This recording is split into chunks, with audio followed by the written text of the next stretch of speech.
Assalamu alaikum, ladies and gentlemen. Welcome to another episode of Saturday Night Live with रिंदानी. आज का हमारा जो topic है वो एक बड़ा इंपॉर्टेंट टॉपिक है बेसिकली, और वो आपकी जिंदगियों को जो है ना बहुत ज्यादा इम्पैक्ट करता है. जैसे कि हमें पैसे कहाँ लगाने चाहिए. यार, मैं इतने पैसे कमाता हूँ तो उसको मैं कैसे इन्वेस्ट करूँ.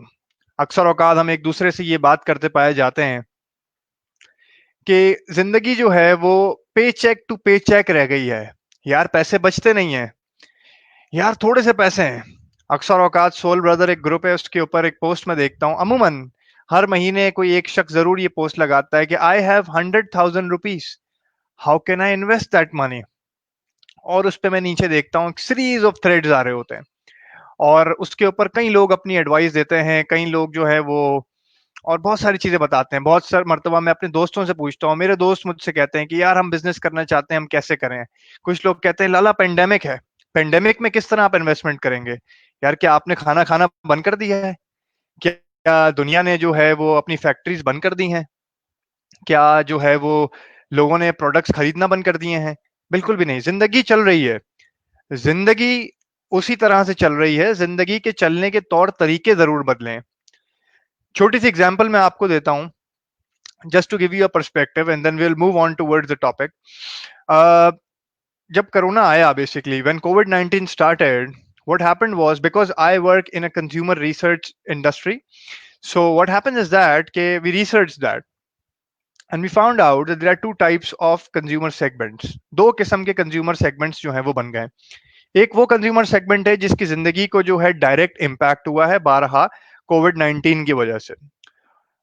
मतलब जिनकी जॉब्स चली गई है या जिनके कारोबार जो हैं वो कम हो गए हैं, ज्यादा हो गए हैं, फैक्ट्री बंद हो गई है, दुकान बंद हो गई है, वर्कर हैं, एक्सपोर्ट नहीं हो रहा है, what ever and what not, उनकी जिंदगी है. एक वो तबका था, मेरे जैसा, मेरे कुछ दोस्तों के जैसा, या आपके जैसा, जिस पर अल्लाह की रहमत जो है उसी तरह रही, और अल्लाह ने जो है हम जैसे लोगों को जो है किसी परेशानी में नहीं आने दिया.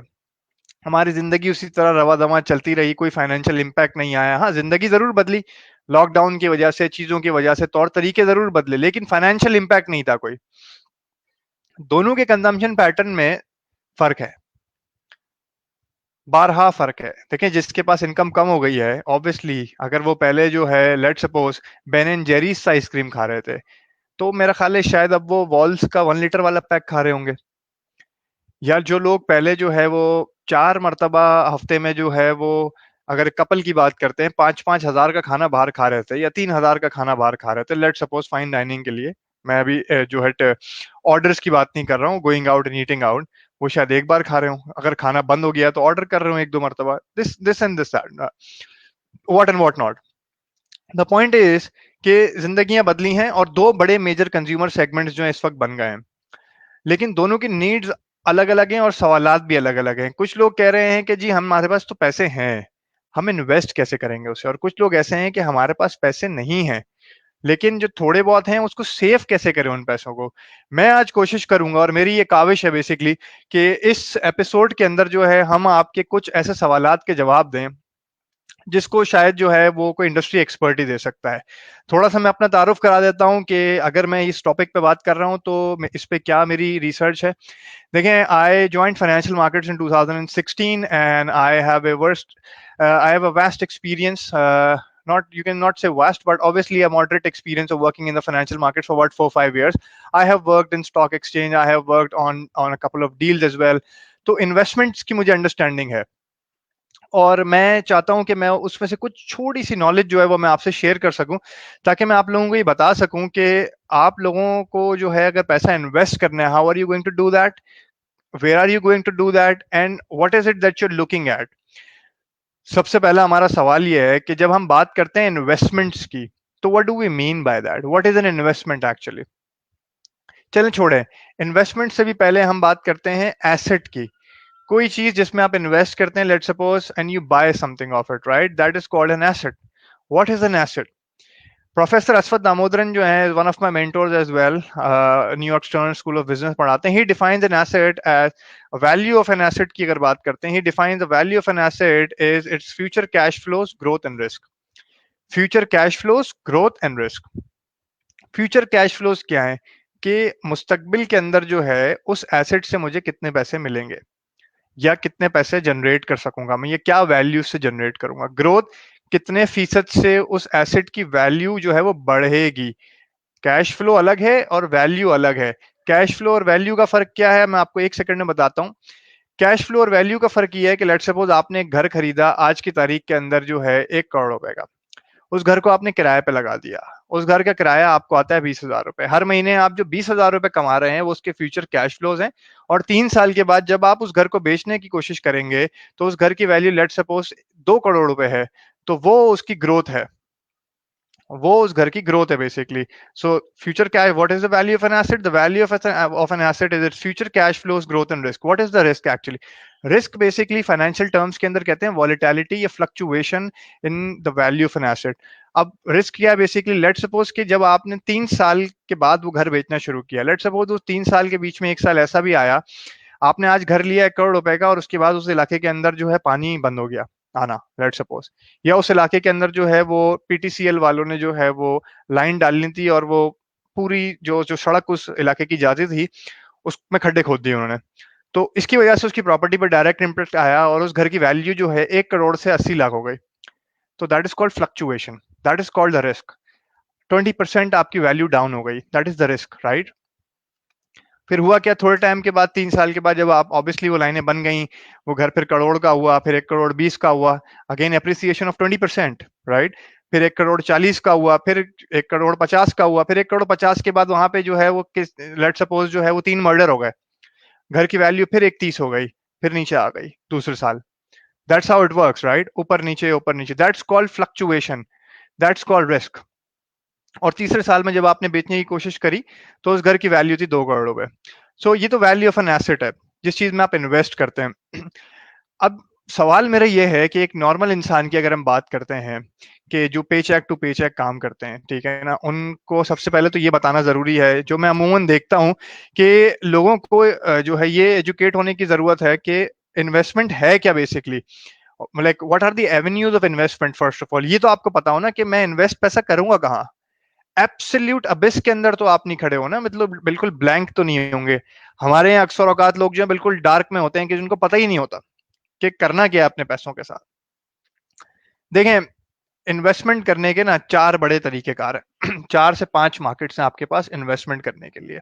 अगर आपके पास कॉपी एंड पेन है ना तो आप ये लिख लें कहीं पे, क्योंकि इसके रिकॉर्डिंग भी अवेलेबल है मेरे चैनल के ऊपर। ऑब्वियसली मैं जिसका लिंक भी शेयर कर दूंगा अपनी प्रोफाइल में बाद में, और मैं टाइमलाइन के साथ शेयर कर दूंगा कि किस वक्त किस टॉपिक पे ही बात करिए। But right now I want you to write these 4 names anywhere on your phone, on a paper.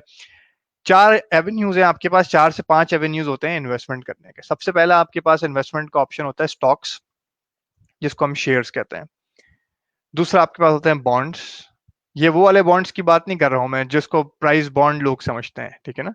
ये इंटरेस्ट बेयरिंग बॉन्ड्स की बात कर रहा हूं मैं। अक्सर औकात जब भी मैं ये बात बोलता हूँ बॉन्ड्स की तो लोग कहते हैं यार हमारे पास तो प्राइस बॉन्ड बहुत सारे हैं, हम तो 20,000 वाला जो है ना 200 प्राइस बॉन्ड का रिंग खरीदते हैं पूरा, और हमारे लगते भी हैं। मैं उसकी बात नहीं कर रहा हूँ, ठीक है ना। वो प्राइस बॉन्ड नहीं, मैं इंटरेस्ट बेयरिंग बॉन्ड की बात कर रहा हूँ। तो स्टॉक्स, बॉन्ड्स, कमोडिटीज में आपके पास आता है गोल्ड, जिसमें आप इन्वेस्ट करते हैं।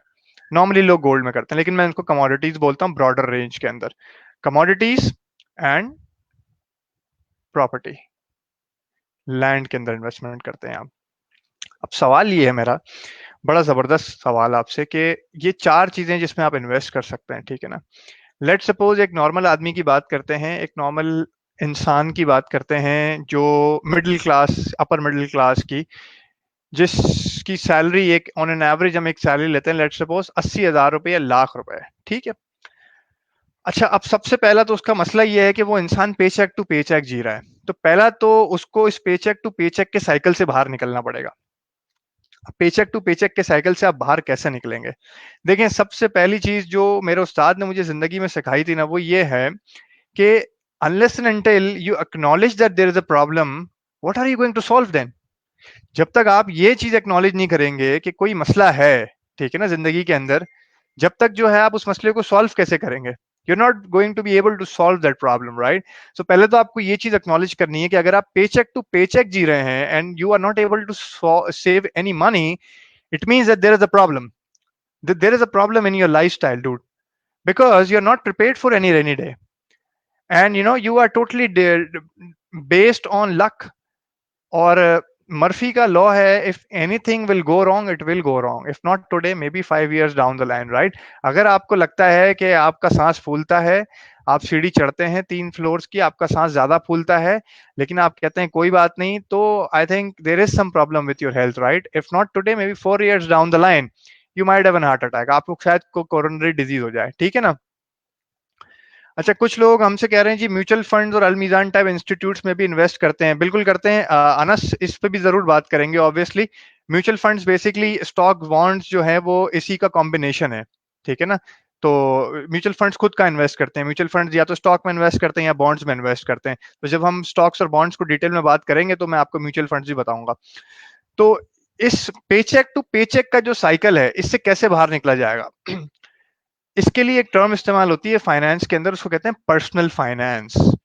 पाकिस्तान में अनफॉर्चुनेटली अनफॉर्चुनेटली ये अलमिया है, एक बहुत बड़ा मुअम्मा है हमारा, कि यूनिवर्सिटीज के अंदर जो है स्टूडेंट्स को पर्सनल फाइनेंस के बारे में कुछ भी नहीं पढ़ाया जाता, कुछ भी नहीं पढ़ाया जाता।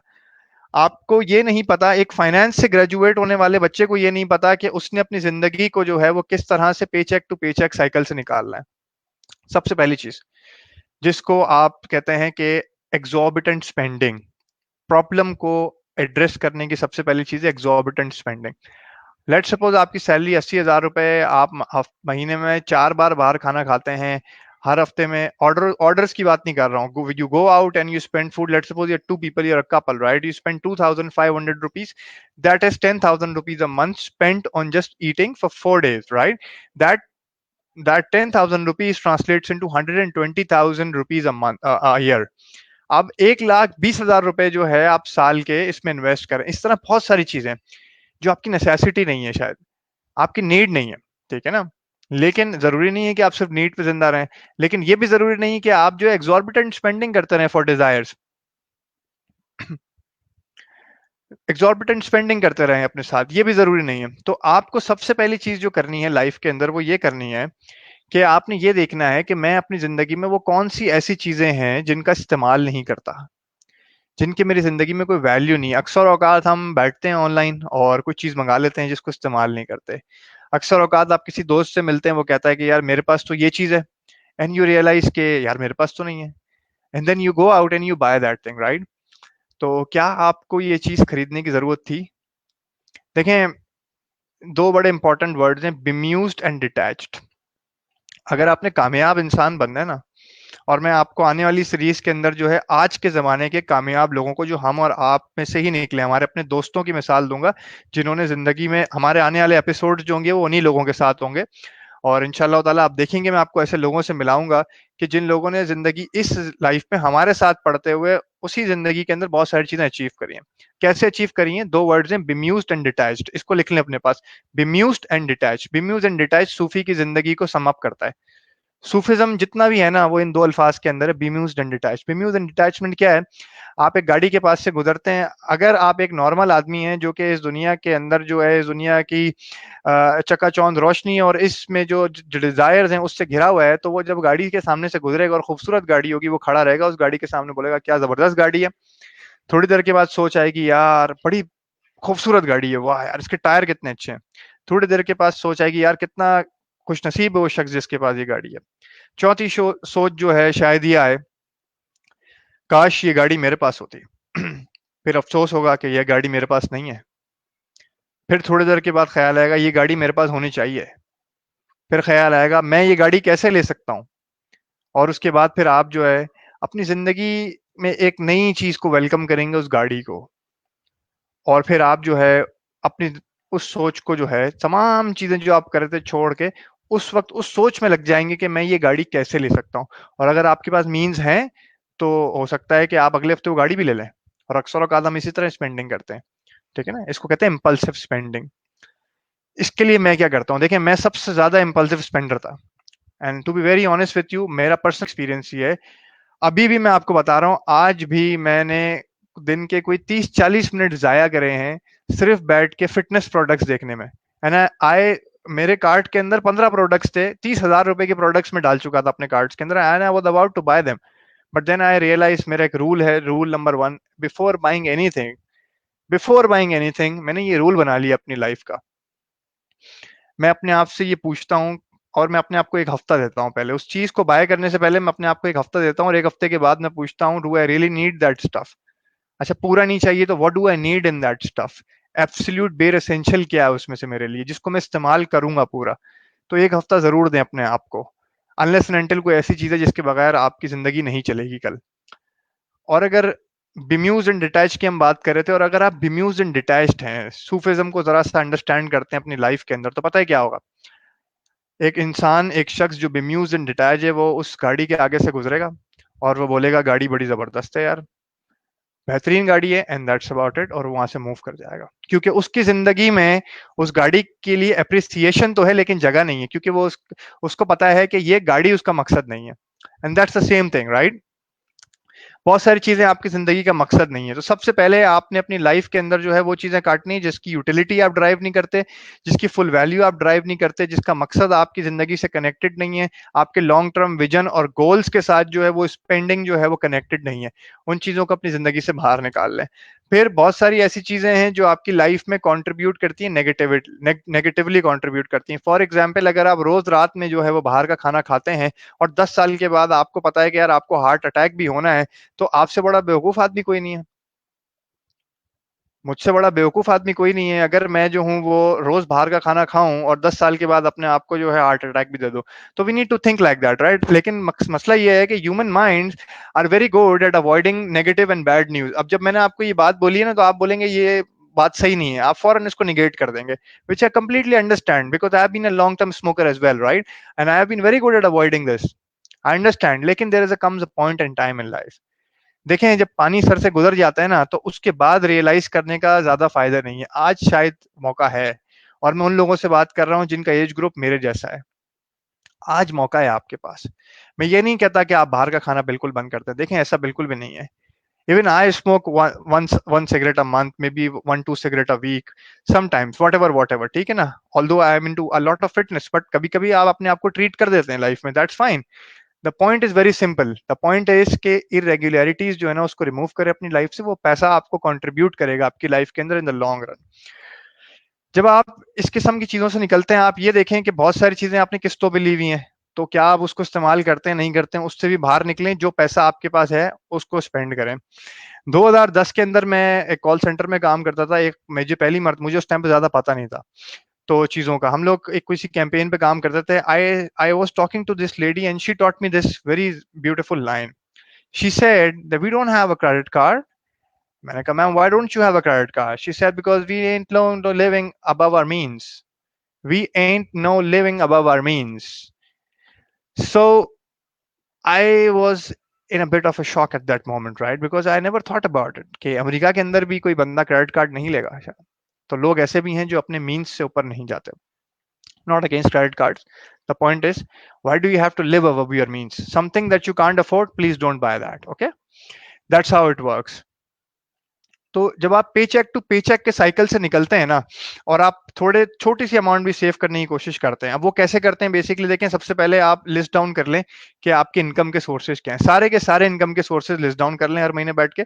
उसके बाद ये देखें कि आपके दो एक्सपेंसेस हैं, एक तो फिक्स एक्सपेंसेस हैं, एक डिस्क्रेशनरी एक्सपेंसेस हैं। फिक्स एक्सपेंसेस को लिस्ट डाउन कर लें, डिस्क्रेशनरी एक्सपेंसेस की एक रेंज डाल लें उसके अंदर, और उसको माइनस कर लें। सबसे पहले आपकी इनकम के दो हिस्से हैं, आपके इनकम में से फिक्स एक्सपेंसेस निकलते हैं, डिस्क्रेशनरी एक्सपेंसेस निकलते हैं। डिस्क्रेशनरी से पहले आप सेविंग के पैसे निकाल लें। That's the only way of saving money. That's the only way of saving money. अब ये कैसे करेंगे? आप आपने अपनी इनकम ली, लेट सपोज आपकी इनकम है 80,000 रुपए, लेट सपोज आपका घर का खर्चा जो है वो मोड़ तोड़ के जो है वो 50,000 रुपए बचते हैं, 30,000 रुपए आपके पास, लेट सपोज। आप कोई इन्वेस्टमेंट के लिए एक अमाउंट डिसाइड कर लें, 15,000 रुपए आपने अलग कर लिए, you are left with 15,000, that is your discretionary spending. That 15,000 is your saving money, that's about it, simple as that. अच्छा, अब हम ये छोटी सी चीज जब हमने समझ ली कि हमने पैसे सेव करने हैं, तो अब मैं बात करूंगा माइंडसेट के ऊपर। क्योंकि मैंने बैठ के जो है कुछ टॉपिक्स डिसाइड किए हैं जिस पे मैं बात कर रहा हूँ, तो माइंडसेट के ऊपर अब हम बात करेंगे। जब आप हमने ये डिसाइड कर लिया कि हम पेचेक टू पेचेक कैसे बाहर निकलेंगे, राइट? हम समझ गए इस बात को कि हमने जो डिस्क्रेशनरी स्पेंडिंग, जिसको मैंने आपको समझा दिया है कि डिस्क्रेशनरी स्पेंडिंग से पहले आपने सेविंग को अलग करना है, एंड दैट्स अबाउट इट। और अगर आप ऐसा करते हैं तो आप इंशाल्लाह ताला जो है वो पेचेक टू पेचेक के साइकिल से बाहर आ जाएंगे। Now, what we are going to do, we are going to talk about the mindset of an investor. What is the mindset of an investor? देखें, दो किस्म के लोग हैं। आपने हमेशा सुना होगा, लोग कहते हैं कि यार हमने, मेरे एक बड़े अच्छे दोस्त हैं और मैंने एक दिन उनसे बात करी तो कि यार आपके पास पैसे हैं। When I was in stock market, I used to work in stock market, आप स्टॉक मार्केट में पैसा क्यों नहीं लगाते? वो कहते हैं यार मुझे मेरी माँ की बद्दुआ थोड़ी है जो मैं स्टॉक मार्केट में पैसे लगाऊंगा। मैंने कहा तुम ऐसा क्यों बोलते हो? वो कहता है यार मैंने अपने सामने बहुत सारे लोगों को पैसे हारते हुए देखा है, जिंदगी भर की कमाई मेरी डूब गई या उन लोगों की कमाई डूब गई। तो वो I was in a shock, because बिल्कुल ऐसा हुआ है। लेकिन इसका ताल्लुक स्टॉक मार्केट से नहीं है, इसका ताल्लुक आपकी अपनी इन्वेस्टमेंट अप्रोच के साथ है। देखिए, दो किस्म की अप्रोचेस हैं टू मनी मेकिंग। मैं आपको बताता हूं, एक है लॉन्ग टर्म अप्रोच, एक है शॉर्ट टर्म या क्विक अप्रोच। जब आप डॉक्टर के पास जाते हैं ना, डॉक्टर के पास, मैं आपको बड़ी छोटी सी मिसाल देता हूँ। दो किस्म के लोग होते हैं। मिसाल के तौर पे, एक बंदा है जो रनर है, जो पिछले 10 साल से भाग रहा है, ठीक है, और उसकी बॉडी कंडीशनड है रनिंग के लिए।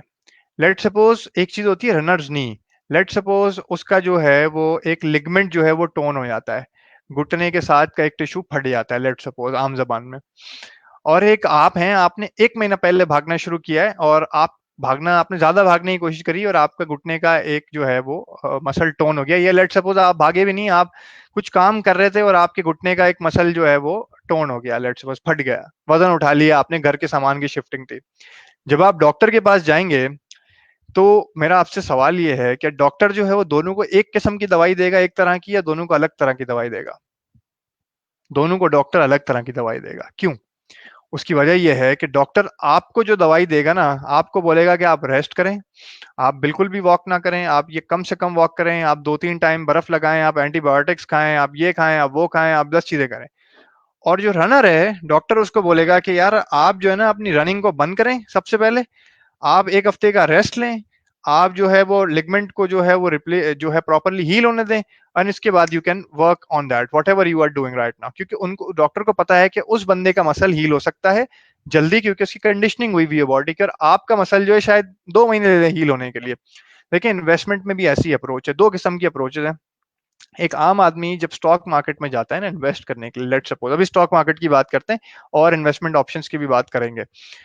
तो जो लोग कहते हैं कि जी हमने देखा बहुत सारे पैसे डूब गए, लोगों के घर बिक गए, वो क्या है बेसिकली? कभी आपने सोचने की कोशिश करी है? मैं आपको छोटी सी मिसाल देता हूँ। ये मैंने एक चीज खरीदी है, ठीक है ना, ये मैंने 10 रुपए की खरीदी है, लेट सपोज अभी 3 दिन के बाद इसकी वैल्यू 8 रुपए की हो जाए, ठीक है, क्या मेरा घर बिक गया? नहीं। मेरी जात पे कोई असर पड़ा? नहीं। मैंने पैसे लगाए हुए ना, मार्केट में वैल्यू है। या उस घर की बात करते हैं जो आपने 1 करोड़ रुपए का लिया था और 3 महीने के बाद जो है उसके रोड पे जो है खड्डे खोद दिए पीटीसीएल वालों ने और उसकी वैल्यू 80 लाख रुपए हो गई, तो क्या आपका घर बिक गया? वो 20 लाख रुपए का डेफिसिट हुआ आपको? नहीं। वो आपकी इन्वेस्टमेंट में जो है उसके कैपिटल गेन या कैपिटल लॉस हो रहा है आपको, वो भी बुक नहीं किया हुआ आपने, ऑन पेपर हो रहा है वो भी आपको, ठीक है ना? तो फिर लोगों के घर बिकते कैसे हैं? आज मैं आपको सबसे पहली चीज जो मैं तो ना ये डिबंक करके बताता हूँ, लोगों के घर बिकते कैसे हैं। देखें, जब स्टॉक मार्केट में लोग इन्वेस्ट करते हैं, एक चीज होती है मार्जिन ट्रेडिंग। लोग क्या करते हैं कि उनके पास होते हैं 100 रुपए, ठीक है, तो जब आपके पास 100 रुपए हैं, अब उस खातून की बात याद रखिएगा, we don't live above our means, ठीक है ना? आप जो है ना स्पेशलाइज रनर नहीं है, आप ट्रेडर नहीं है, आप एक आम आदमी है, लेट सपोज, ठीक है ना, जिसको ज्यादा इन्वेस्टमेंट की नॉलेज भी नहीं है, लेट सपोज। तो लोग अगर है भी, मिसाल के तौर पे है भी, ये कहने की बात ये है, आप एक आम आदमी है, लेट सपोज आपके पास 100 रुपए हैं, आपने क्या किया मार्जिन ट्रेडिंग के अंदर, आपने 1000 रुपए की चीज खरीद ली है। You getting my point? जब उस 1000 रुपए की आपने चीज खरीदी है ना, तो जब उसके अंदर लॉस होना शुरू होगा, मिसाल के तौर पे 10 रुपए गिर गए, तो 10 रुपए उस 1000 में से नहीं, आपके 100 रुपए में से कम हो रहे हैं। You getting my point? तो लेट सपोज अगर आपने 1000 रुपए के शेयर्स खरीद लिए हैं, 100 रुपए आपके पास हैं, और उस अचानक से 1000 रुपए के शेयर्स में 100 रुपए नीचे आ जाते हैं, लेट सपोज तो वो 100 रुपए कहाँ से गए? वो आपका पूरा का पूरा कैपिटल वाइप आउट हो गया। और लेट सपोज अगर वो 1000 रुपए का पोर्टफोलियो जो है, लेट सपोज कि वो 30% से डाउन हो जाता है, तो अब क्या होगा?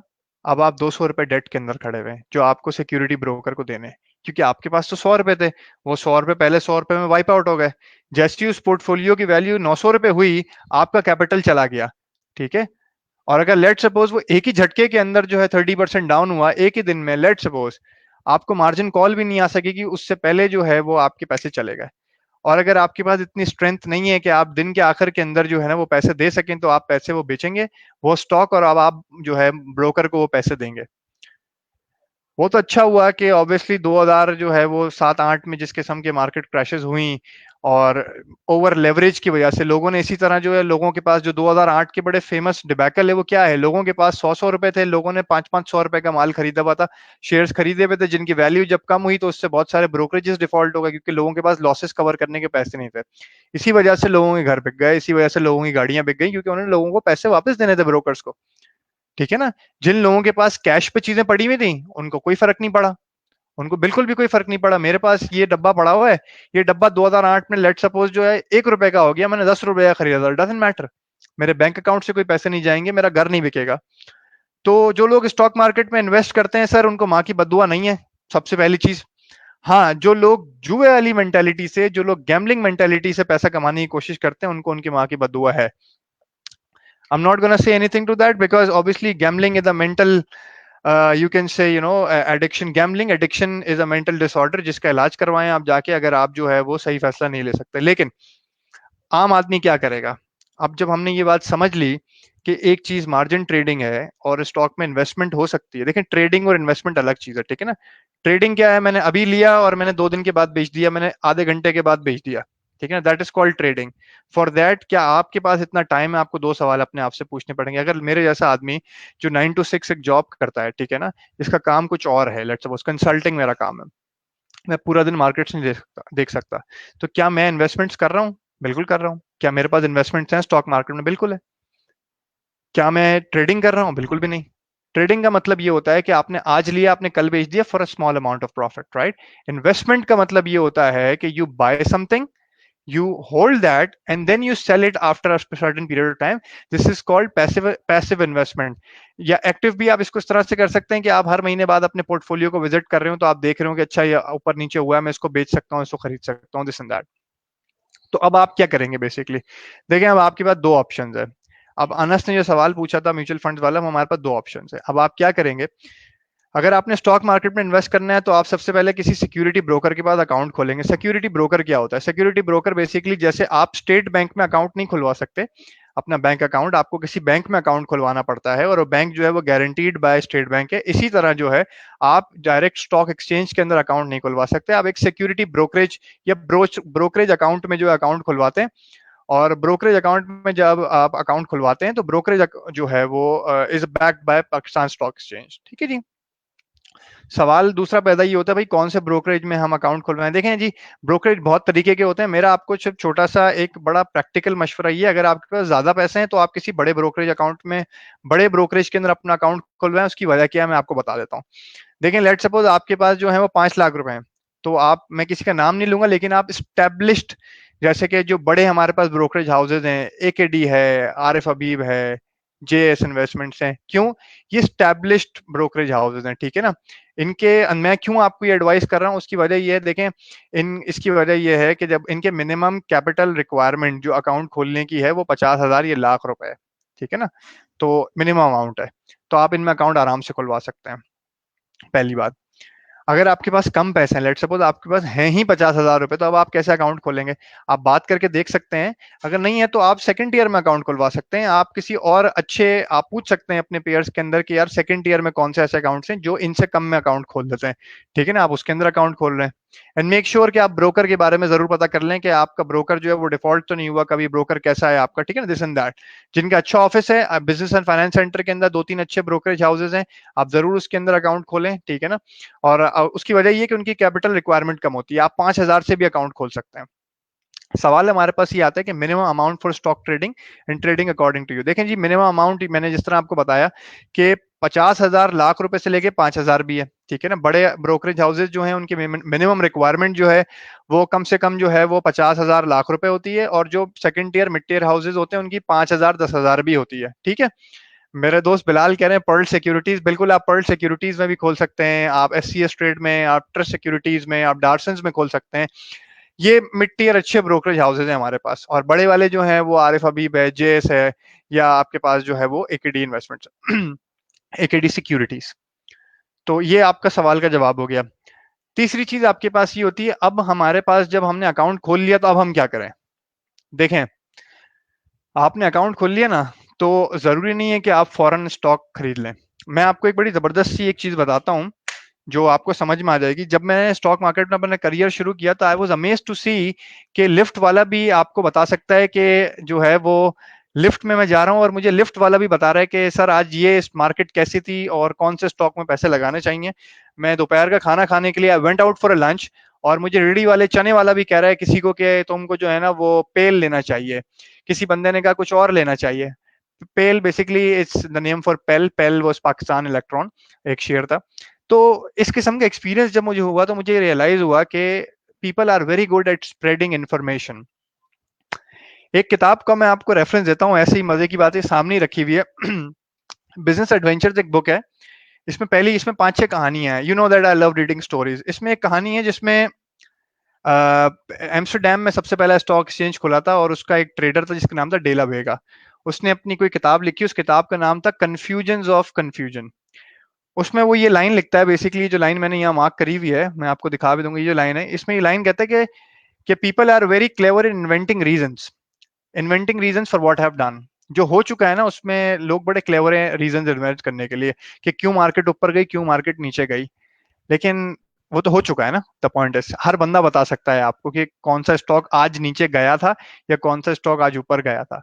कौन सा स्टॉक कल ऊपर या नीचे जाएगा, या 1 महीने के बाद ऊपर या नीचे जाएगा, ये आपको कौन बताएगा। सबसे बड़ा और इंपॉर्टेंट सवाल। देखें, इसको इसको समझने के ना 2-3 आसान तरीके हैं, बहुत आसान तरीके हैं। सबसे पहली चीज तो ये कि अगर आपके पास टाइम है, पहली चीज, आपको थोड़ी सी इंटरेस्ट है अगर स्टॉक मार्केट्स के अंदर, और आप समझना चाहते हैं, ठीक है ना, that is up to you. इसमें कोई गलत बात नहीं है। आप बोले मेरे पास टाइम नहीं है, मेरा दिल नहीं करता समझने का यार, या मेरा मुझे बिल्कुल भी समझने का कोई इंटरेस्ट नहीं है stock market, fair enough, no problems in that, आपके लिए भी एक हल है दुनिया के अंदर। लेकिन अगर आपका दिल है, आपके पास टाइम है और आप समझना चाहते हैं, तो बहुत सिंपल सी चीज है यार। स्टॉक मार्केट के अंदर सबसे पहले आप जो है वो कोई इक्विटी रिसर्च रिपोर्ट पढ़ना शुरू करें, ठीक है ना। कोई एक सेक्टर उठाएं, लेट सपोज सीमेंट सेक्टर आपने उठाया, आप आहिस्ता आहिस्ता लोगों से बात करना शुरू करें कि कैसे काम करता है सीमेंट सेक्टर, अच्छा कंपनीज कितनी है स्टॉक मार्केट के अंदर सीमेंट सेक्टर की। आप किसी सीमेंट सेक्टर कंपनी को खोलें और उसकी फाइनेंशियल स्टेटमेंट डाउनलोड करें, और सबसे इंपॉर्टेंट चीज जो है वो डायरेक्टर्स रिपोर्ट पढ़ें आप, पुरानी सारी उठाएं। आप 5-6 साल की फाइनेंशियल स्टेटमेंट्स डाउनलोड करें। एक एक पेज की डायरेक्टर रिपोर्ट होती है, 5 साल की जब पढ़ोगे तो नॉलेज डेवलप हो जाएगी कि 5 साल में कंपनी में हुआ क्या। क्योंकि जब आप किसी कंपनी के शेयर बाय करते हैं ना यार, तो आप उसमें इन्वेस्टर हैं, ठीक है ना। You have to know and understand what does that mean. आप उसमें इन्वेस्टर हैं, आपने उसमें पैसे लगाए हुए हैं। जब आप कहीं पैसे लगाते हो तो आपको पता तो होना चाहिए कि आप पैसे कहाँ लगा रहे हो, ठीक है। आप ये कर सकते हैं, आप YouTube पे जाके देख सकते हैं कि स्टॉक ट्रेडिंग किस तरह, स्टॉक इन्वेस्टमेंट किस तरह से होती है, दिस एंड दैट, ठीक है। बाकी अगर आपको किताब पढ़ने का बहुत शौक है, ठीक है ना, तो हमेशा लोग बात करते हैं वॉरेन बफेट की, और वॉरेन बफेट की तो बात करते हैं, और एक चीज की बात करते हैं, वैल्यू इन्वेस्टमेंट की, राइट। तो मैं आपको बताता हूँ, जब वॉरेन बफेट वैल्यू इन्वेस्टमेंट का जो कॉन्सेप्ट है ना, लोग बात तो बहुत करते हैं लेकिन उसकी बर्दाश्त नहीं है लोगों में। वैल्यू इन्वेस्टमेंट का जो कॉन्सेप्ट है बेसिकली, उसमें जो वॉरेन बफेट का टाइम होराइजन होता है वो 5 से 7 साल होता है, ठीक है ना। 5 से 7 साल होता है। एक बड़ी इंपॉर्टेंट और बड़ी जबरदस्त किताब है। अगर आपके पास कभी टाइम हो तो आप जरूर पढ़िएगा। ये किताब है वॉरेन बफेट की, द इंटेलिजेंट इन्वेस्टर, ठीक है ना। बेन ग्रैम उसके उस्ताद ने लिखी है। और ये वाला चैप्टर जो है बहुत इंपॉर्टेंट है। मैं हमेशा ये लोगों को बताता हूँ, the investor and his advisors. ये वाला चैप्टर जरूर पढ़िएगा, इससे बहुत आपको क्लैरिटी हो जाएगी। जो लोग मुझसे पूछते हैं कि हम पैसा कहाँ लगाएंगे, या जो हमारा ब्रोकर है वो हमें उससे किस तरह, उसको कैसे सेलेक्ट करना चाहिए, किस तरह से इंफॉर्मेशन गैदर करनी चाहिए, ये वाला चैप्टर बहुत इंपॉर्टेंट है। आप टाइम लगाएं, आप चीजों को सीखें, ठीक है ना। और जरूरी नहीं है कि आपने आज पैसे अकाउंट खोला तो आप कल कुछ खरीद लें, ठीक है। तीसरी चीज, देखें जी, स्टॉक मार्केट के अंदर ना कोई चपरासी भी आप उठाएंगे ना, वो भी आपको साल में 15 अच्छे स्टॉक्स निकाल के दे देगा, इधर उधर से पूछ पाछ के। बिल्कुल। लेकिन क्या वो फंड मैनेजर बन सकता है? क्या वो आपको पैसे बना के दे सकता है? सवाल ये। आप सोच रहे होंगे अगर 15 मरतबा अच्छे, लेट सपोज 20-30% जो है वो स्टॉक के प्राइस बढ़ने वाले पिक्स दे रहा है, तो बहुत अच्छी बात है, ये तो कोई भी बन सकता है फिर। सवाल ये है कि जो मुश्किल काम ये है कि जब वो 15 ऐसी अच्छी कॉल्स देगा ना, तो वो 30 आपको ऐसी भी कॉल्स देगा कि जिसमें आप 30% डाउन भी हो सकते हैं हर स्टॉक के अंदर। Then what you gonna do? तो देखें, it's very easy to pick the winners, but the difficult part is how to stop yourself from picking up the losers. तो सवाल, इसका जवाब ये है कि you will not be able to, मतलब शायद आप 10 में से 10 बार सही नहीं हो, ठीक है ना। लेकिन आप अपना रेशो या अपना जो प्रोबेबिलिटी ऑफ लॉस है उसको कैसे आप रिड्यूस और मिनिमाइज कर सकते हैं। देखें, पहली चीज तो ये है कि आप कुछ लॉज हैं, कुछ रूल्स हैं, उसको समझें। आप कुछ इंफॉर्मेशन गैदर करने के कुछ पोर्टल हैं, ठीक है ना। पाकिस्तान में एक बहुत इंपॉर्टेंट और एक बहुत अच्छा पोर्टल है इंफॉर्मेशन गैदर करने का, ठीक है, उसका नाम है इन्वेस्टर्स लाउंज। आप इन्वेस्टर्स लाउंज जो है वो कुछ 5-6 लोग मिलकर उसका सब्सक्रिप्शन खरीद सकते हैं। आप 2-3 दोस्त मिल जाएं, इतना महंगा भी नहीं है, सस्ता पोर्टल है, पाकिस्तान का अपना पोर्टल है, ठीक है ना। उसमें टेक्नोलॉजी, उसमें जो रिप्रेजेंटेशन है, उसमें ग्राफ्स, बार्स एंड चार्ट्स आपको दिखेंगे। आप देखें, आप समझने की कोशिश करें कि आपको क्या वैल्यूज दिखती हैं, ठीक है ना। और आप इंफॉर्मेशन गैदर करना सीखें, और आज पैसे लगाएं तो ये नहीं हो कि आपने कल जो है ना मैं हम उसको खरीद लेंगे, ऐसा नहीं है। जब आपको लगे today is the right time to buy something, then you buy. एक अलग से सेशन करेंगे जिसमें आपको जरूर सिखाएंगे कि स्टॉक इन्वेस्टमेंट कैसे करते हैं। लेकिन आज क्योंकि सेशन सिर्फ और सिर्फ इन्फॉर्मेशन देना है कि व्हाट आर द एवेन्यूज, तो उसमें डिटेल में नहीं जाते। हालांकि I personally enjoy that to educate people on how do you invest money, because that's something that comes naturally to me and I love doing that. अच्छा, दूसरी चीज, अगर आप एक ऐसे इंसान हैं जो कहते हैं मेरे पास टाइम नहीं है, मेरा दिल नहीं है और मुझे समझ में नहीं आती, तो आप क्या करेंगे? तो आप म्यूचुअल फंड्स में इन्वेस्ट कर दें। Let the professionals handle your money, simple as that. Let the professionals handle your money, ठीक है ना। अपने लिए कोई फंड डिसाइड कर लें। और फंड कैसे डिसाइड करते हैं? दो चीजें, मेरे पास पैसे कितने हैं और मैं कितने साल के लिए इन्वेस्ट करना चाहता हूँ। स्टॉक में भी आप यही रूल है, मेरे पास पैसे कितने हैं और मैं कितने साल के लिए इन्वेस्ट करना चाहता हूँ, दैट्स अबाउट इट। आप टाइम होराइजन डिसाइड करें, आप पैसे डिसाइड करें, लेवल ऑफ रिस्क डिसाइड करें, that's about it. Let's suppose मेरे पास 5 लाख रुपए हैं, तो मैं 5 लाख रुपए में से कितने लाख रुपए, कितने पैसे डाउन जा सकता हूँ? लेट्स सपोज मैं 4.5 लाख रुपए तक जा सकता हूँ, ठीक है ना, इतना रिस्क ले सकता हूँ मैं, ठीक है। डन हो गया जी। 4.5 लाख रुपए से नीचे चाहे मेरा स्टॉक हो चाहे मेरा म्यूचुअल फंड हो, जाएगा मैं बेच दूंगा, that's about it. I will cut down my loss, ठीक है ना, उससे ज्यादा मैं रुकूंगा नहीं। और 5 लाख रुपए मेरे पास हैं, 5 लाख रुपए में कितने साल तक के लिए जो है वो इन्वेस्ट कर सकता हूँ? लेट्स सपोज 3 साल के लिए मैं इन्वेस्ट कर रहा हूँ, तो मेरा होराइजन 3 साल का है, ठीक है ना। मैं उस हिसाब से जो है कोई फंड सेलेक्ट करूंगा। आप म्यूचुअल फंड में बैठे हैं, फंड मैनेजर्स से जरूर मिलें। आपके पास 5 लाख रुपए हो चाहे आपके पास 1 लाख रुपए हो, always make sure that you sit and you have a word with the fund manager. कोशिश करें, जरूर मिलें और उनसे पूछने की कोशिश करें। फंड मैनेजर्स की रिपोर्ट पढ़ें, पास परफॉर्मेंस पढ़ें, you will be able to find it. कोई मिक्स ले लें आप स्टॉक और बॉन्ड्स इन्वेस्टमेंट का, ठीक है। दूसरा एवेन्यू बॉन्ड्स। देखिए, बॉन्ड्स में आम इन्वेस्टर जो है ना वो इन्वेस्ट नहीं कर सकता। क्यों? क्योंकि जो इंटरेस्ट बेयरिंग बॉन्ड्स होते हैं उनकी मिनिमम इन्वेस्टमेंट जो है वो 10 लाख रुपए तक की होती है तकरीबन, जो गवर्नमेंट जो है अपनी इंटरेस्ट बेयरिंग बॉन्ड इशू करती है, तो उसकी भी है। बिलाल बिल्कुल कह रहे हैं, एटलस, बिल्कुल ऐसे बहुत सारे म्यूचुअल फंड्स हैं, मैं आपको नाम ले देता हूँ म्यूचुअल फंड्स का। यूबीएल का जो है म्यूचुअल फंड है, अल मीज़ान इन्वेस्टमेंट्स है, या एटलस एसेट मैनेजमेंट है, या बहुत सारे ऐसे म्यूचुअल फंड्स हैं जिसमें आप इन्वेस्ट कर सकते हो। सारे के सारे ही अच्छे हैं, ऐसा कोई बुरा नहीं है। 2-3 फंड्स हैं बहुत अच्छे हैं हमारे पास, यूबीएल है, मीज़ान है, एटलस है, these are good funds. Bonds की बात करते हैं, ये बॉन्ड्स इंटरेस्ट बेयरर बॉन्ड्स हैं। इंटरेस्ट बेयरिंग बॉन्ड्स के अंदर आपके पास जो है वो ट्रेजरी बिल्स आ जाते हैं, दिस एंड दैट, ठीक है ना जी। शॉर्ट टर्म इन्वेस्टमेंट्स हैं, ये आप शायद आम इन्वेस्टर नहीं बाय कर सकता हो, क्योंकि 10 लाख रुपए जो है आम इन्वेस्टर के पास शायद नहीं होते। लेकिन अगर आप करना चाहते हैं, आप बैंक के थ्रू ये बाय कर सकते हैं, इंटरेस्ट बेयरिंग बॉन्ड्स। तीसरी चीज जो है कमोडिटीज। देखें, कमोडिटी इन्वेस्टमेंट दो तरह से होती है, या तो आप फिजिकल कमोडिटी बाय कर लें, या आप पीएमईएक्स में अकाउंट खोल के कमोडिटी एक्सचेंज के अंदर जो है आप ट्रेडिंग कर लें। मेरा मशवरा ये है, वही सेम चीज जो स्टॉक एक्सचेंज के अंदर अप्लाई होती है। आप अगर, आपके पास टाइम है, आप सीखना चाहते हैं, और आप जो है आपकी you have a knack for investments और you want to learn that, right, तो आप पीएमईएक्स में अकाउंट खोलें अपना, पाकिस्तान मर्केंटाइल एक्सचेंज के अंदर, और इंटरनेशनल कमोडिटी मार्केट जिसके अंदर ऑयल भी ट्रेड होता है, कमोडिटीज के अंदर फूड कमोडिटीज भी ट्रेड होती हैं, जिसके अंदर जो है गोल्ड, सिल्वर, प्लैटिनम वगैरह भी जो है वो एज अ कमोडिटी ट्रेड होता है। आप उसके अंदर अकाउंट खोलें और जो है वो अपना सीखें आप कैसे किस तरह से जो है वो टेक्निकल एनालिसिस किया जाता है, प्राइस चार्टिंग को कैसे रीड किया जाता है, दिस एंड दैट। आप उसमें जरूर इन्वेस्टमेंट करें या ट्रेड करें, वट एवर। या फिर आप जो है गोल्ड खरीद लें, ठीक है ना। और अमूमन होता ही है कि दुनिया में जब भी जो है वो रिस्क बढ़ने लगता है, जब भी वॉलेटिलिटी बढ़ने लगती है फाइनेंशियल मार्केट्स के अंदर, तो लोग या फंड मैनेजर्स जो है वो कमोडिटीज की तरफ रुख करते हैं, और गोल्ड जो है जिसको सेफ हेवन कहते हैं वो उसमें ज्यादातर शिफ्ट करते हैं फाइनेंशियल मैनेजर्स। तो आप गोल्ड खरीद लें, जो पुराना तरीका है उसको थोड़े टाइम के लिए रख लें। आप करेंसी खरीद सकते हैं, जिस तरह से हमने फॉरेक्स जिसको कहते हैं, आप कोई करेंसी खरीद लें, आप करेंसी जो है अपने पास रख लें। देखें, अगर आपको लगता है, आप पढ़ते हैं, आपको ऐसा लगता है कि शायद डॉलर ऊपर जाने वाला हो या कोई और करेंसी ऊपर जाने वाली है, you can buy that as well for a shorter period of time. लेकिन ये ट्रेडिंग है, ये इन्वेस्टमेंट नहीं है, याद रखिएगा। इन्वेस्टमेंट वही है जो लॉन्ग टर्म के लिए आप करते हैं। स्टॉक में कोई खरीदा आपने स्टॉक, आपको लगता था ये कंपनी अच्छी है, you become a share holder in that, you invest in that. Obviously अगर आप पैसिव इन्वेस्टर हैं, आप चाहते हैं मैं ज्यादा इन्वेस्टमेंट करूं, slowly and gradually build on to investment, share खरीदते जाएं उस कंपनी का, ठीक है ना। गोइंग फॉरवर्ड, गोल्ड में इन्वेस्टमेंट कर लिया, नॉर्मल आदमी गोल्ड खरीद सकता है। सवाल ये है, अगर आप पैसे जमा कर रहे हैं तो आप थोड़ा गोल्ड खरीद लें, you can stock that up. लेकिन अब सवाल ये आता है कि क्या वैल्यू ऑफ इन्वेस्टमेंट की जब हम बात करते हैं तो कौन से ऐसी चीजें हैं जिसमें वैल्यू है। बेसिकली गोल्ड जो है बेसिकली उसकी वैल्यू नहीं है, ठीक है ना। मतलब वो is not a cash value, तो है, is not a cash flow based asset, basically that's what I am trying to explain, right.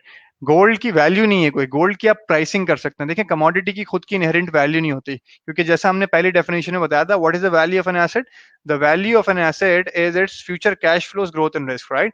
Future cash flows नहीं है, आपने फिजिकल गोल्ड ले लिया, वो ले लिया, अब वो वहां पे बैठ के अंडे देगा, उसकी प्राइस बढ़ सकती है, ठीक है ना, लेकिन उससे आपको मजीद कोई रेंटल इनकम नहीं जनरेट होगी, ये बात याद रखिएगा। तो gold is not an asset that can be valued, it's an asset that can be priced because it has no future cash flows। मजीद मुस्तकबिल में कोई पैसे नहीं आ रहे होंगे, उसकी वैल्यू बढ़ रही होगी, कैपिटल गेन बढ़ रहा होगा। तो एक तो ये चीज है समझने वाली। और हमारे पास कुछ चीजें और भी हैं, जिस तरह रियल स्टेट है। अब रियल स्टेट में एक आम आदमी कहता है, यार मैं किस तरह से घर खरीद सकता हूँ, मेरी तो सैलरी 80,000 रुपए, मैं तो बचाता ही 15,000 रुपए हूँ। देखें, आपके लिए भी एक स्पेशल चीज है मेरे पास। आपके लिए दो दो तरीके हैं जिस पर हम आहिस्ता आहिस्ता आते हैं। पहली चीज तो ये, स्टॉक मार्केट के अंदर एक चीज होती है REIT, real estate investment company. ये क्या होती है बेसिकली, ये वो कंपनीज होती हैं जिन्होंने एक बिल्डिंग बनाई बड़ी, जैसे कि हार्बर फ्रंट है, लेट सपोज क्लिफ्टन में हार्बर फ्रंट, डॉल्फिन मॉल, वो एक बिल्डिंग है, वो लिस्टेड है, ठीक है ना। उसमें जितने भी ऑफिसेज हैं वो रेंट देते हैं, ठीक है। वो बिल्डिंग कैसे बनी है, एक कंपनी ने जी, लिस्टेड कंपनी थी, एक कंपनी ने वो बिल्डिंग बनाई, उसके लिए स्टॉक में जो है इन्वेस्टमेंट में जो है उस रीट कंपनी ने अपने शेयर्स दिए, लोगों ने शेयर्स बाय करे, उसके पैसों से वो बिल्डिंग बन गई, जिसके बेस के ऊपर अब वो जो है कंपनी जो है हर साल एक या हर क्वार्टर में या हर सेमी एनुअली एक स्टेबल डिविडेंड देती है, क्योंकि रेंटल इनकम है।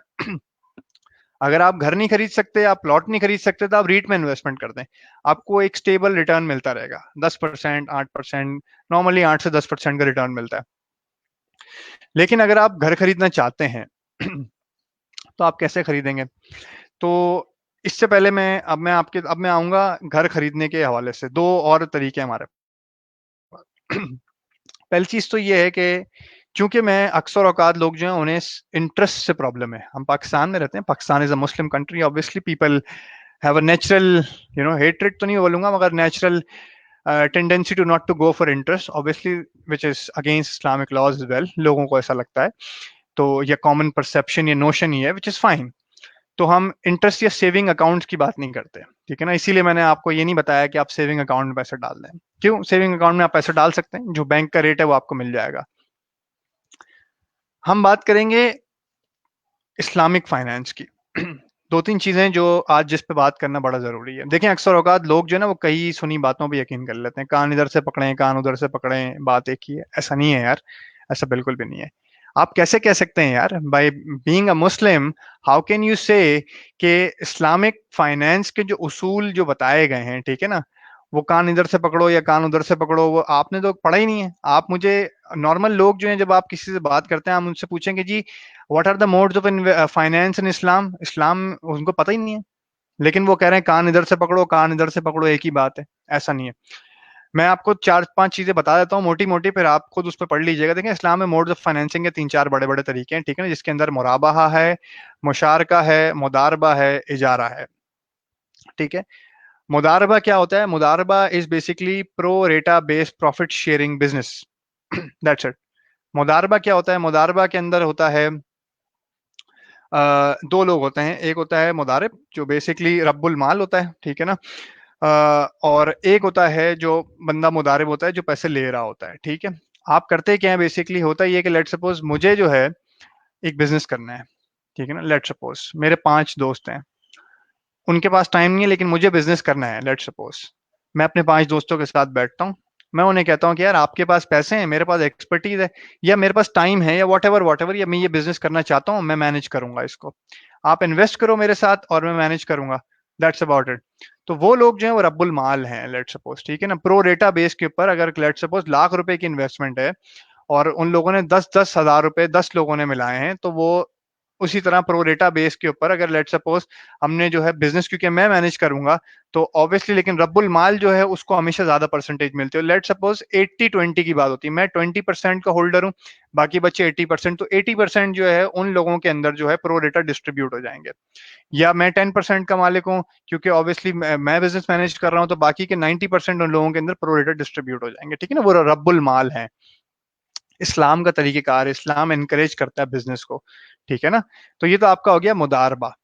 मुराबाहा बेसिकली क्या होता है? मुराबाहा होता है जॉइंट वेंचर।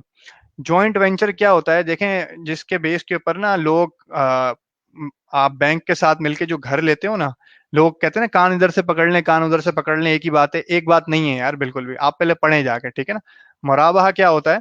मुराबाहा ये होता है कि बेसिकली जब आपको बैंक कहता है कि इस्लामिक बैंक, लेट सपोज आपके साथ आप बैठते हैं, या इस्लामिक फाइनेंस का तरीका ये है कि दो लोग हैं, लेट सपोज दो पार्टी हैं, मेरे पास पूरे पैसे नहीं है, मैं आपके पास आता हूँ, मैं आपको कहता हूँ यार मुझे घर चाहिए, इसकी कीमत 1 करोड़ रुपए है, मेरे पास 10 लाख रुपए या 20 लाख रुपए हैं, मैं 20 लाख डालता हूँ, आप जो है 80 लाख डाल दें। ठीक है जी, बात हो गई, आपने डाल दिया। आपने बोला जी मैंने आपके साथ ये घर मिल के खरीदा है, ज्वाइंट वेंचर में लिया है, ठीक है ना। लेट सपोज, और मैं अपने पैसों को जो है यूनिट्स में डिस्ट्रीब्यूट कर देता हूँ। मैं कुछ पैसे ऊपर आपको अपना अपना शेयर बेचने के लिए कुछ पैसे ऊपर डाल देता हूँ, दैट्स अबाउट इट। और उन यूनिट्स को आहिस्ता आहिस्ता रेंटल इनकम की सूरत में देता हूँ। जब आखिरी रेंटल इनकम पूरी होती है, वो घर आपका, दैट्स अबाउट इट। आप मुझसे वो घर खरीद रहे हैं, दैट्स अबाउट इट, ठीक है ना। ये हो गया आपका मुराबा। इजारा क्या होता है? इजारा के अंदर गाड़ी खरीदते हैं आप बेसिकली नॉर्मली, उसका तरीकेकार ये है, लेसर और लेसी का कॉन्सेप्ट है। गाड़ी आपने खरीदी है, ठीक है, मैं आपने मुझे लीज पर दी हुई है, वो गाड़ी मैं चला रहा हूँ, और आहिस्ता आहिस्ता आहिस्ता जो है वो मैं बेचता, वो उसके जो यूनिट्स हैं वो मेरी तरफ कन्वर्ट होंगे। आखिर में जो है बेसिकली तरीकेकार ये है कि आप मुझे वो गाड़ी गिफ्ट कर देंगे, दैट्स अबाउट इट, क्योंकि मैंने उसकी पेमेंट देके खरीद ली है। हम्माद सलीम कहते हैं कान घुमा के पकड़ रहे हैं इस्लामिक बैंकिंग वाले। मेरे दोस्त आप पढ़ें पहले जाके, ठीक है ना। इस तरह से नहीं होता है, तरीकेकारी होती है बहुत सारी। मैं ये नहीं कह रहा कि बहुत सारी की सारी प्रैक्टिसेस ठीक हैं, ऐसा नहीं है। देखें, आपने ये नहीं बोल सकते यार कि you can not say that कि पूरी की पूरी इस्लामिक बैंकिंग ही गलत है या इस्लामिक फाइनेंस के तरीकेकार गलत हैं, क्योंकि अगर आप ये कहते हैं then you are discrediting Islam in its own way, ठीक है ना। आप वो तरीकेकार को ही गलत साबित कर रहे हैं जो आपको दिया गया है इस्लाम की तरफ से। मैं एक फलसफे की बात कर रहा हूँ, उस पूरे फलसफे को आप डिस्क्रेडिट नहीं कर सकते।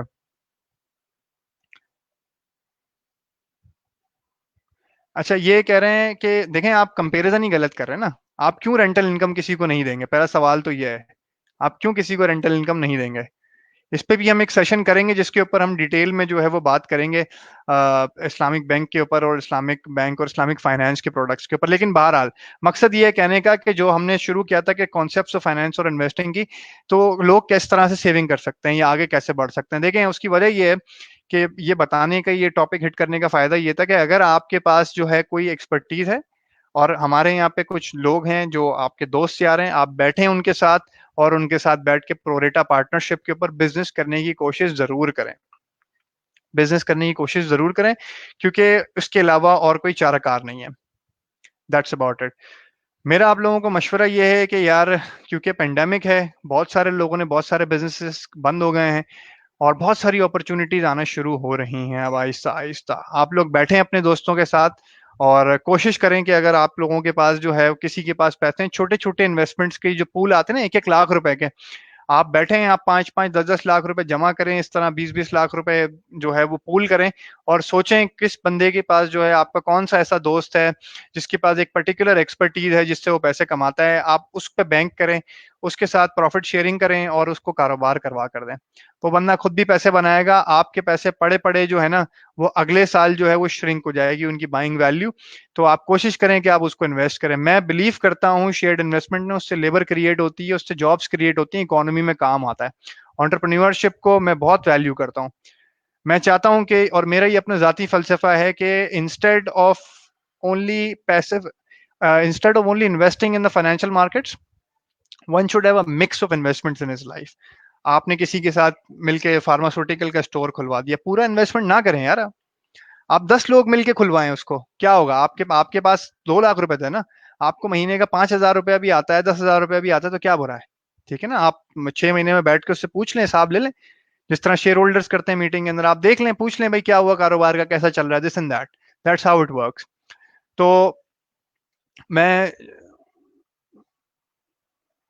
देखिए फैजान हक्की ने जो है वो जवाब दे दिया कि अगर इजारा में टाइम पे रेंट नहीं देंगे आप, तो बैंक कोई एक्स्ट्रा चार्ज नहीं करेगा। ये फैजान हक्की ने खुद ही जवाब दे दिया। हमाद सलीम आपको, आई होप कि जो है वो आपके सवाल का आपको जवाब मिल गया होगा। फैजान जो है इज इनटू फाइनेंशियल मार्केट्स, मेरा ख्याल है यूबीएल के अंदर ही होते हैं, यूबीएल अलामीन मीज़ान इन्वेस्टमेंट्स में।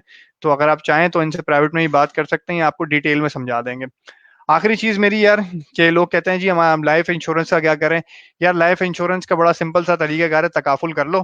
ठीक है ना, तकाफुल सबसे आसान तरीका ये है कि मंथली एक एक रेंज डिसाइड कर लें, 7 साल के लिए आप 15,000 रुपए महीने का डालेंगे तकाफुल के अंदर, दैट्स अबाउट इट। इस बीच में जो अच्छी चीज ये, इस बीच में खुदा ना खास्ता अगर आपको कुछ हो जाता है, लेट सपोज एक टाइम सर्टेन टाइम पीरियड के बाद, तो आपकी जो आखिरी की अमाउंट है ना, लेट वो 20 लाख रुपए आपको मिलने थे, तो पूरे के पूरे 20 लाख रुपए आपके घर वालों को मिल जाएंगे तकाफुल के अंदर, that's about it, that's the catch.